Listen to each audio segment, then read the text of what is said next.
Almost everyone I've worked with in addiction recovery, whether it's been a client through coaching or a friend or even some professionals, almost all believe in this idea of the alcoholic who can't stop after one drink.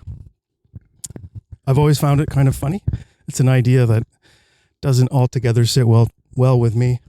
I get why it's an idea. It really dates back all the way to at least 100 years when AA wrote the big book.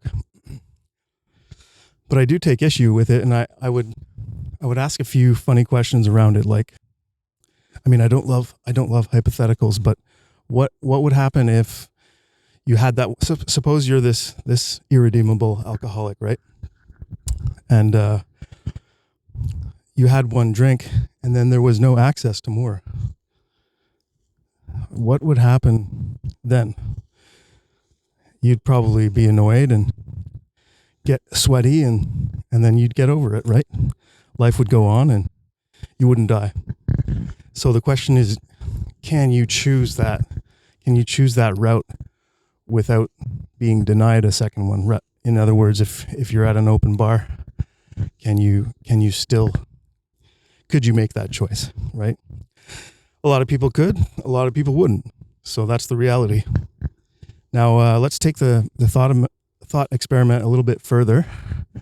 And suppose I have a fridge full of ice cold beers, and I invite you over to my house, and we're going to get wasted. So we sit down, we're having good chats, everything's fun. And we have our first beer, and then I dare you not to have a second one, right? Of course you're going to have a second one. You don't give a shit about a dare like that. But now I throw $100 down on the table.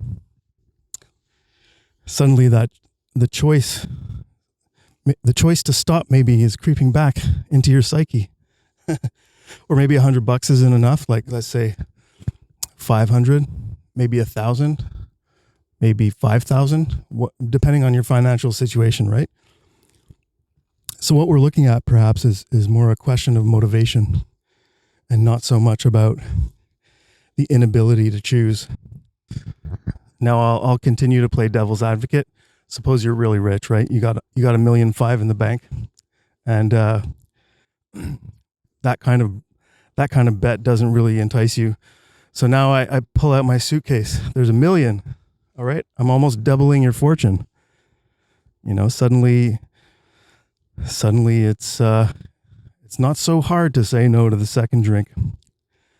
Of course, you could say that that alcoholic would probably take the money and then tomorrow buy a bunch of booze and party for the rest of his life. I'm not denying that either. But in that moment, the power to choose was present. So you can't tell me that the power of choice is completely vanquished from you if you're an alcoholic. Because what we're dealing with is a problem of motivation. And if the motivation isn't there to stop and to maintain your health, then we could probably say that the real problem is some sort of imbalance in your own life. There's nothing better than drinking. Then that means maybe there's something that needs to be addressed in your life as a whole. Addiction isn't the disease. The addiction is the symptom. Addiction is the symptom of the problem. It's a result. And we can't tackle the problem of bad habits on the level of bad habits in the same way that maybe you can take a Tylenol to soothe the headache, right? The headache is the symptom. The Tylenol is the answer. But the problem is you keep getting headaches. And the real question is it possible to live a life without headaches? That's a better, deeper question about the problem of headaches. So the problem of alcoholism and drug use is, in my view, something more akin to sorting something out in your daily life, finding a better balance, perhaps something better to live for. So let's push the experiment a tiny bit further, because we're talking about money as motivation, right? Money isn't always the biggest motivation, but I've used that as an example. So I would ask, okay, so if money's not the thing, a lot of millionaires and billionaires would say that after they've achieved their fortune, it's not really the most important thing. You know, you've often heard them say, you know, their health is more important, their health and connections, right? So basically, two things from what I've seen is that people with a lot of money tend to start to focus on their health because longevity is important to them, and relationships. So now let's let's run the thought experiment all the way back to the beginning. We're back in my kitchen drinking beers, right? Now, what could I offer you that's better than money, that even a billionaire wants more than his own fortune? Is good health, right? So good health could start with you not drinking every night. I'm not a huge proponent of lifelong abstinence. I do believe in the power to resist and to play in moderation. But if you really think it through, what is more important to you than money? Because money represents freedom, which is really what you're after.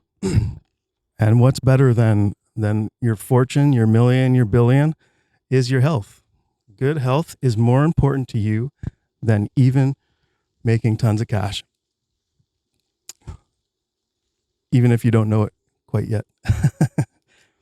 Feeling healthy and feeling good and knowing that you're probably going to be around for a while is really what it's about.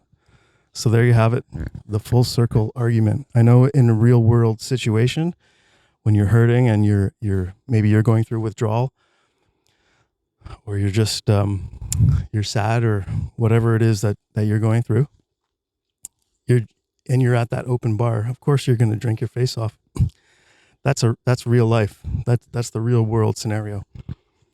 But I would ask you to consider these points, because if you really think it through, what you want is good health. Because without your body, you can't really live your life, can you? So I hope that helps. I hope that raises some questions. Let me know what you think in the comments and what you think about all this. I'd love to hear your voice and your opinion. All right, I'll sign off here. Ciao.